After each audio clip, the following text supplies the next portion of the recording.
जय माता जय तो मैं आज एक छोटा सा वीडियो बना रहा हूँ जो आप गौर से सुनो।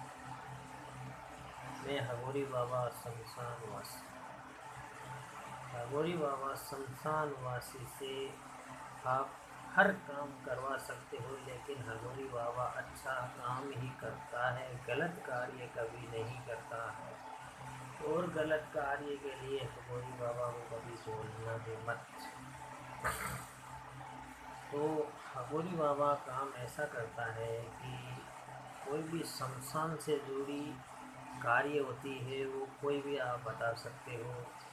किसी को डाकनी, चुड़ावनी, भूत, प्रेत, ब्रह्म राक्षस ऐसी कोई भी शक्ति लग गई है, देवी देवता लग गया है, वो छोड़ नहीं रहा है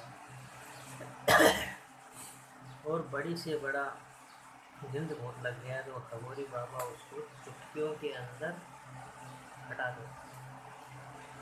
इस हटाने के बाद में आप पवित्र हो जाओगे और आपकी ज़िंदगी दिन रात चौगुना हो जाएगा। जैसे दिन है वैसी रात, रात में जैसा दिन, ऐसा फर्क पड़ने लग जाएगा।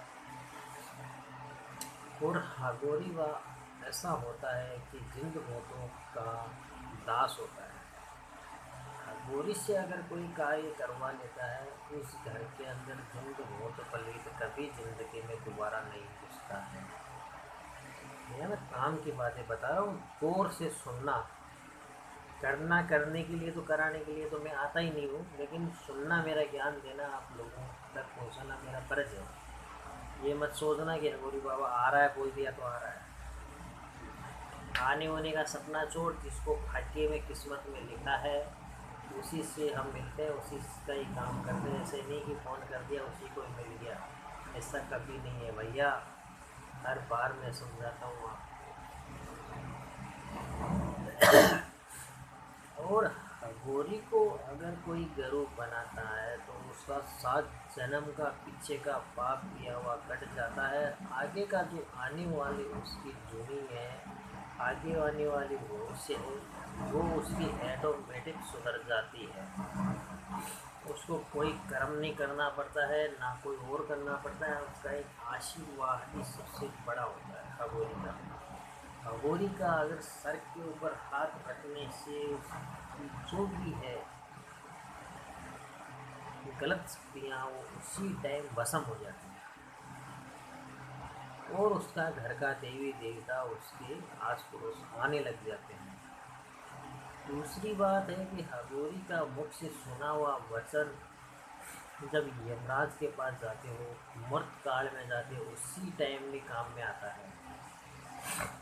तो हगोरी कौन होता है ये आपको अभी तक पता होगा और थोड़ा सा कम भी पता है। हगोरी होता है शिव का ही भगत, और हगोरी का बोला हुआ वचन उसको शिव शंकर भी नहीं टाल सकता, तो यमराज को नहीं टाल सकता। और जो शिव का जो भगत होता है वो, या हगोरी का भगत होता है, वो एक ही बात होती है। और जब हगोरी का अगर शिष्य कोई यमराज कोई लेने के लिए आता है तो वो बिगर हगोरी की इजाज़त बिगर उसके पास कभी नहीं जाता है लेने के लिए यमराज। यमराज का मतलब जानते होंगे, कभी भी आपको यमराज यमलोक ले जाता है जब मृत काल का समय आता है, उस समय वो मेरी इजाज़त और मेरी इच्छा बिगर कभी नहीं ले जा सकता है। ये यमराज की औकात नहीं है, ये ध्यान रखना भैया। क्योंकि मैं खुद यमराज की सेवा करता हूँ, यमराज की सेवा करता हूँ, क्योंकि मेरा जो धुआं है दक्षिण दिशा का है। दक्षिण दिशा का मुँह है मेरा धुएं का, और दक्षिण दिशा के अंदर विराजमान होते हैं यमलोक। यमलोक का मतलब क्या होता है, यमराज विराजमान होते हैं। और यमलोक और यमराज से दुनिया नाम से ही तर तर तर तर तर तर काँपती है।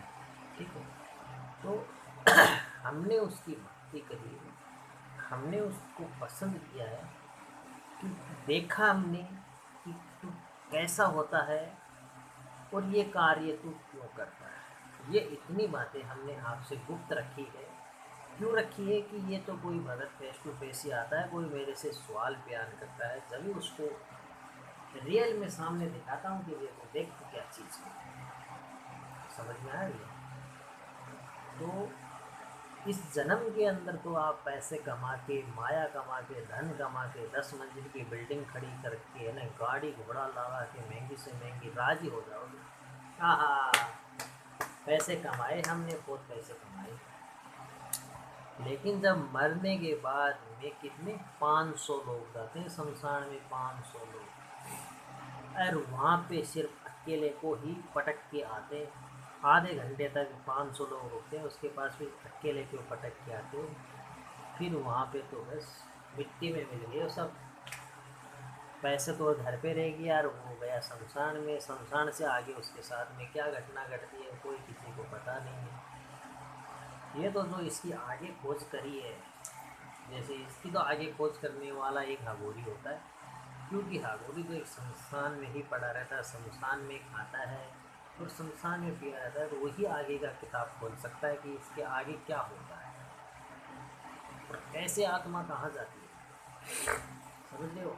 तो भैया, ये धन दौलत माया मोह माया के पीछे मत भागो। ये धन दौलत मोह माया आपको ये आगे का रास्ता बंद करती है, कभी नहीं खोलती है। जब मोट काल यमलोक में जाओगे तब खुद बुरी हालत होगी, जैसे कि कोई वहाँ पे बचाने वाला नहीं आएगा। यहाँ पे तो रोड पे झगड़ा होता है तो 50 आदमी खड़े हो जाते हैं, इसके क्यों हाथ लगाया, लेकिन वहाँ पे कोई बचाने वाला नहीं होता है। तो मेरे भाई, हाथ जोड़ के मेरे से यही विनती है, अच्छे कर्म करो, अच्छे फल पाओ। 2 रोटी खाते हो, 1 रोटी खा लेना, लेकिन भगवान के पास ऊपर सही सलामत जाने का रास्ता जरूर देखना, जरूर खोजना।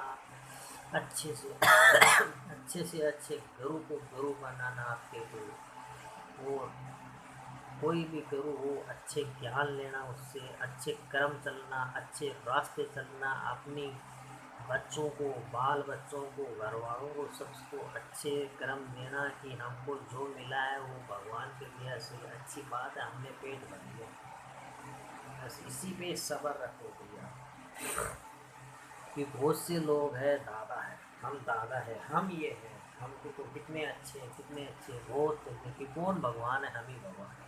अरे उसके अंदर हम मरने के बाद में पता चलता है कि वो दादा और वो पैसे वाला कहाँ गया, मिट्टी में मिल गया। तो मेरे भाई, मैंने भी पूरी जनता मोह माया को मैंने देखा, देख के मैंने त्याग दिया, और मेरे पास में खूब आते हैं त्याग देने वाले, लेकिन मैं उसकी पूरी एंट्री लेता हूँ। एंट्री में मेरी में सफल होता है उसको मैं गुरु दीक्षा देता हूँ, नहीं तो मैं नहीं देता।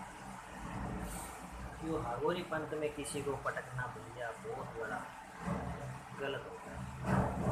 हागोरी पंथ में पटकने का मतलब घर को त्याग देना। हाँ, गुरु कोई भी बना सकता है, गुरु में कोई अगर कोई पाप नहीं है, गुरु कोई भी आदमी बना सकता है।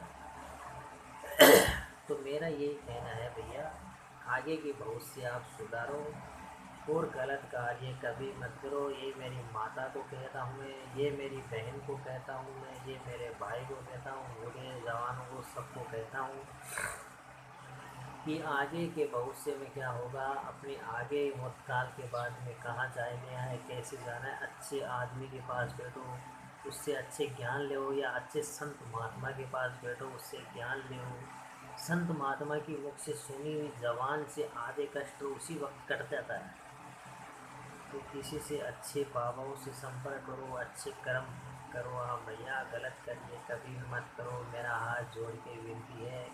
मेरे को बहुत बड़ा दुख होता है, किसी के साथ में गलत होता है तो मुझे बहुत बड़ा दुख होता है, क्यों होता है, लेकिन हम क्या करें, हमको सबक एक ही मिलता है कि भैया गलत कार्य किया, गलत का तो गलत नतीजा हमें सज़ा देने वाला हो, तो वहाँ पे हम लोग चुप हो जाते हैं। हम क्या कर सकते हैं, हमारे शरण में रहता है कोई, तो उसको तो हम चाहे ऊपर वाला बोलो चाहे नीचे वाला बोलो, कोई की बात नहीं मानते हैं। उसको उसका पाप नष्ट कराना हमारा फर्ज होता है। तो कोई आदमी दुखी है, कोई माता बहन दुखी है, तो वो गुरु बना सकते हो अघोरी को, कोई भी हगोरी हो, ऐसे नहीं कह रहा हूँ मेरे कोई भी हगोरी हो, किसी को भी बनाओ, लेकिन सच्चे मन से सच्चे काम से बनाना। मेरी माता बहन भाइयों को हाथ जोड़ के प्रार्थना करता हूँ, अच्छे कर्म करना, गलत कर्म कभी मत करना। और अघोरी बाबाओं से ज्ञान लो। अघोरी बाबाओं के पास में ज्ञान इतना मिलेगा जो आप सोच नहीं पाओगे। जय श्री महाकाल भगत।